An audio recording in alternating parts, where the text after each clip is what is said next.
Como parte de las medidas de prevención, días antes que iniciara la pandemia del COVID-19 en El Salvador, el gobierno decretó la suspensión de clases presenciales en escuelas, colegios y universidades a partir del 16 de marzo del 2020. Días después, el presidente Nayib Bukele decretó una cuarentena domiciliar que tuvo una extensión aproximada de 85 días. Todo esto como parte de las acciones que buscaban detener la expansión del virus en el país. No es un secreto que si bien la cuarentena para contener los contagios de COVID-19 terminó, muchos niños siguen confinados en sus casas, sin ver a sus amigos, recibiendo clases virtuales, aún con las dificultades que esto implica. ¿Cómo ha sido para la niñez enfrentarse a esta nueva enfermedad?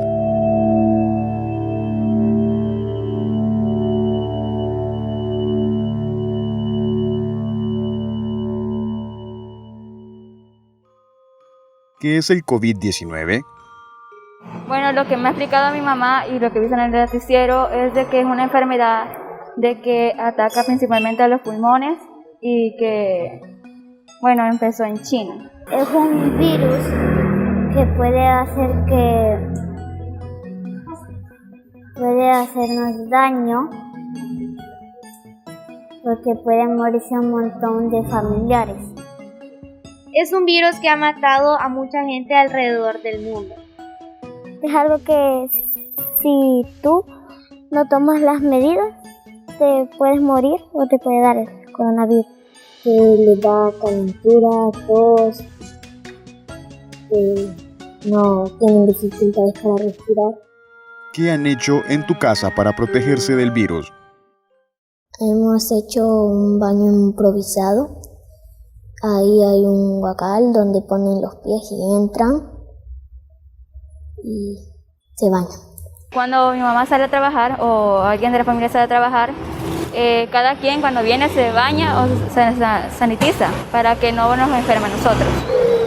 Cuando mi papi viene siempre la desinfectamos y siempre se tiene que ir a bañar. Y luego desinfectamos todas las cosas que él trae. Cuando mi papá sale, ellos se bañan primero, se sanitizan y luego las cosas que ellos traen le echan alcohol para no contagiarnos. Cuando llegan mis papás, siempre se bañan afuera para no contagiarnos si tienen la enfermedad. Yo siempre echarnos alcohol gel, lavarnos las manos, desinfectar a las personas que salen a trabajar y que se bañen. Lo que hay que tener en cuenta es que en el caso particular de niños y adolescentes nos encontramos dentro del ciclo de vida como un momento central para el desarrollo y el crecimiento integral.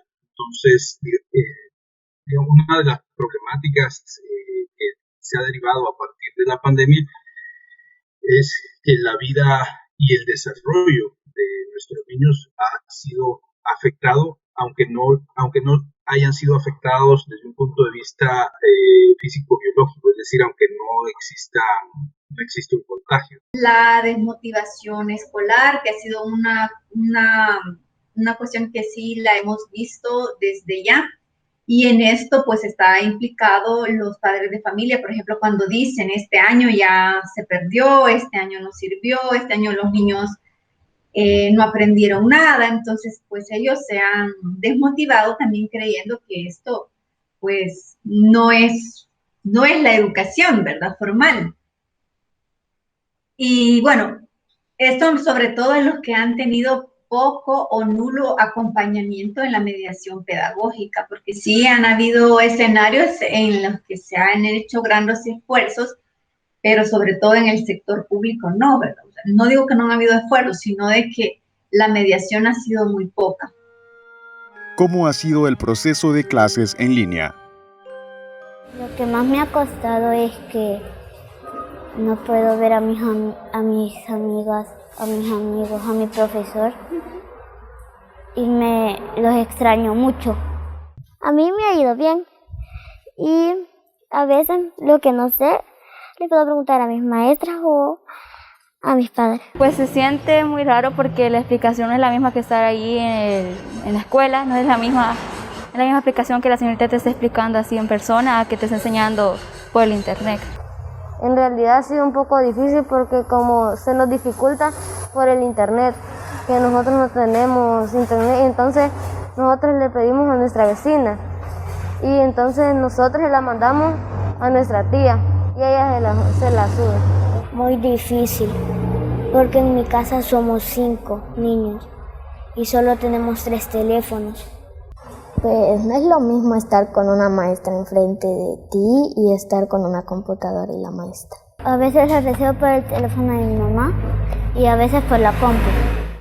Mandan las cosas pero no los explican. Hasta que terminan les dicen si está bien o está mal. Hemos pasado de realizar diversas actividades presenciales y ahora, justamente por los temas de pandemia, estamos más conectados y tenemos que realizar más actividades con el uso de nuevas tecnologías. Y los niños también. La diferencia o una de las secuelas que puede observarse en relación a esto, teniendo también presente que el uso de Internet no es igualitario en nuestro país. Y eso en primer lugar nos lleva a un punto sobre la angustia que le puede dar a un niño, por ejemplo, que sabe que su sistema educativo ha migrado al uso de sistemas telefónicos o de sistemas tecnológicos y que cuenta con muy pocas posibilidades para accesar a través de esas vías. Los padres de familia, los adultos, somos responsables, ¿verdad?, de los niños.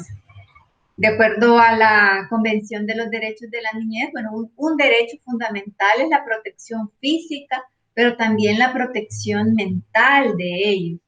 Y en ese sentido, pues los padres de familia, su papel fundamental es crear un clima favorable que les permita a sus hijos, a sus hijas sentirse protegidos, que pese a las dificultades que pueden estar ocurriendo, ellos como padres sabrán cómo afrontarlas y de esa manera hacer sentir seguros a sus hijos e hijas, porque cuando los niños ven a sus padres en incertidumbre, les escuchan quejarse, pues ellos es cuando caen en esa ansiedad, ¿verdad? ¿Te ha gustado compartir tiempo con tu familia? Sí, me gustaba mucho, porque mi papi tenía que ir a trabajar y mi mami también. Sí, que nos unimos más, que casi nunca peleamos. Sí, que uno de nuestros vecinos nos ha regalado una piscina y ahí jugamos. Ver películas y jugar un rato. Juegos de mesa, y a veces veíamos videos. Antes, como pues salíamos a cada rato, no nos sabíamos unas cosas de nosotros mismos. En cambio, ahora ya nos conocemos mucho más mejor. Y ya cada quien ya se sabe las cosas. Durante la cuarentena he estado mucho con mi familia, entonces sí me ha gustado compartir con ellos. Casi los fines de semana siempre jugamos, salimos hay veces a jugar así con la pelota, pero con protección. Me ha gustado mucho porque ahora estoy en mi casa allí con mi familia. A veces me divierto mucho con mis primos. A veces jugamos con mi prima más chiquita, jugamos de salón de belleza y de doctora. Con mi hermano y mi prima más grande, a veces jugamos con unos peluches. Me ha gustado pasar con mi familia porque me han enseñado. He amado a mi familia y me han enseñado cosas que yo no sabía y ellos me ayudan. Han aprendido a cocinar otras cosas. He conocido a la novia de mi tío y ella nos ha estado trayendo de vez en cuando dulces o nos ha estado comprando pizza.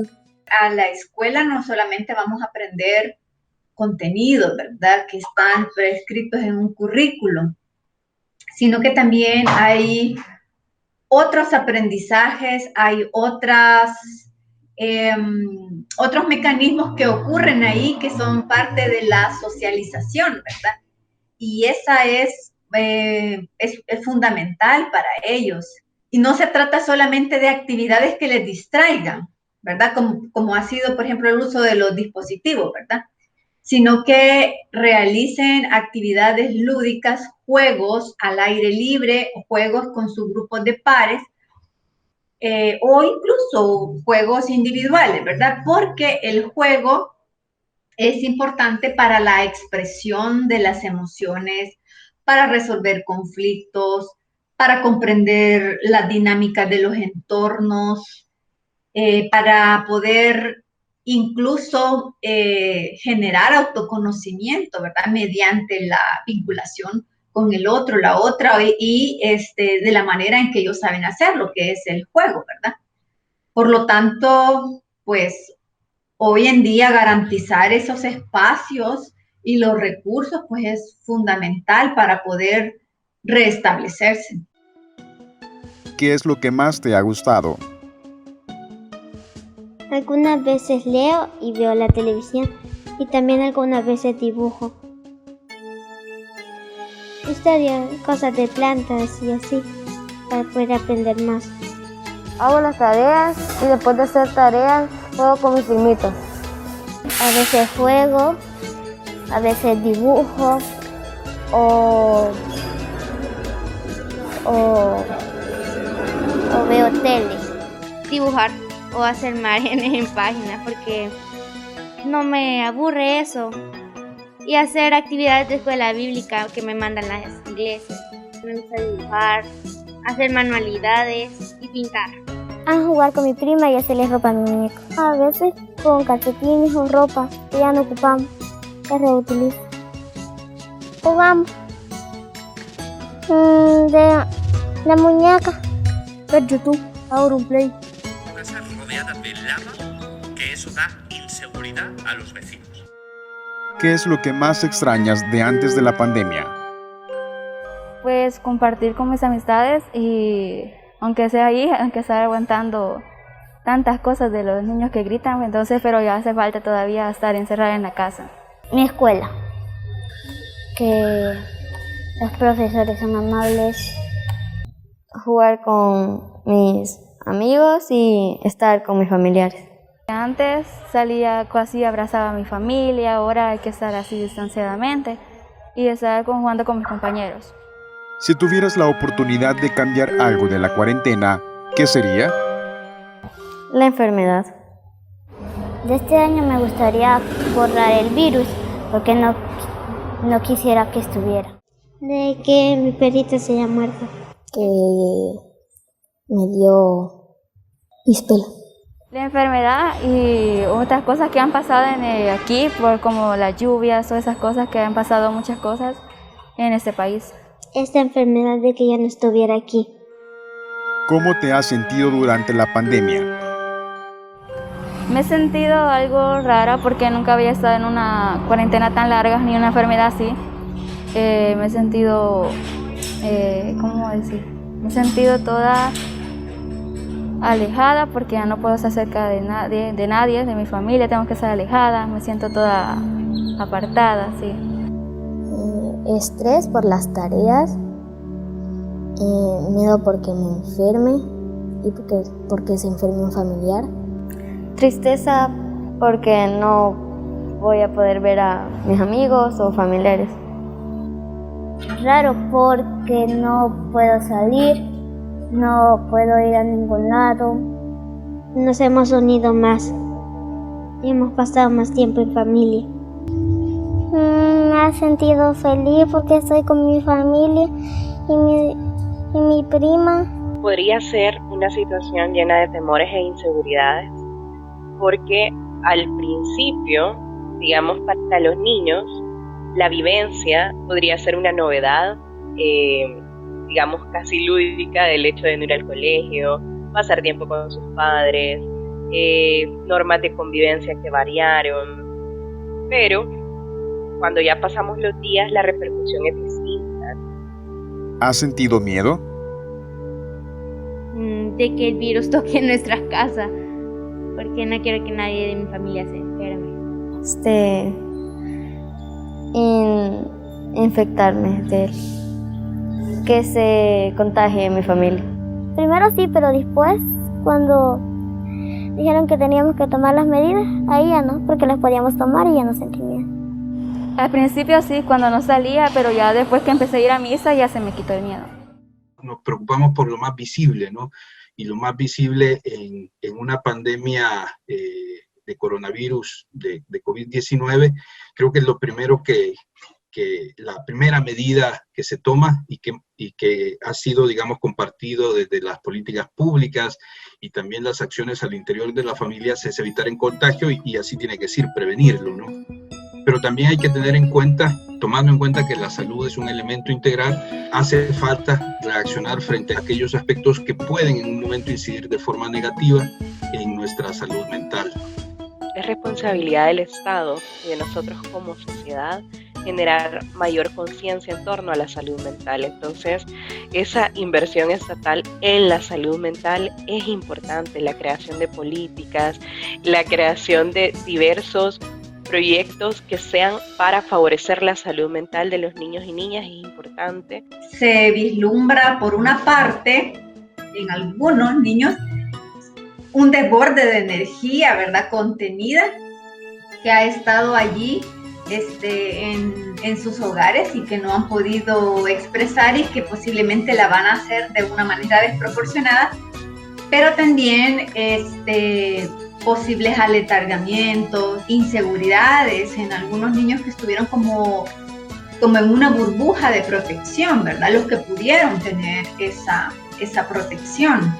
Ciertamente deben de cuidarles, deben de seguir las indicaciones, ¿verdad?, de las diferentes instituciones que están vinculadas a la salud, pero también hay que ayudarles a manejar la información más pertinente, más precisa, porque algunos todavía se quedaron muy fijados con recomendaciones demasiado alarmistas, ¿verdad? Entonces hay que cuidar la información que ellos manejan, evitar el estar viendo tantas noticias, que es mejor que los padres mismos sean los que manejen la información y que la trasladen a sus niños y que las medidas de protección pues en realidad son muy puntuales, ¿verdad?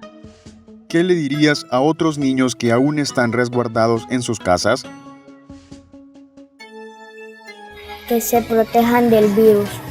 De que se sigan cuidando para luego poder verlos. Que se protejan y que aprovechen a sus padres. De que se cuiden y de que no tengan miedo porque esto ya casi va a terminar. Que se queden ahí porque el bien es para nosotros, porque no queremos, sus padres no quieren que nos enfermemos. Que salgan pero que se protejan y que se queden en casa. Que tomen las medidas y que esto ya va a pasar. Que tenemos que estar lejos, pero aunque estemos lejos estamos unidos. Los niños y las niñas no necesitan ser rescatados ni excluidos de la realidad en la que viven. Necesitan ser incluidos, validados y acompañados. No hay peor entorno que aquel en el que no se acompaña o se incapacitan las emociones.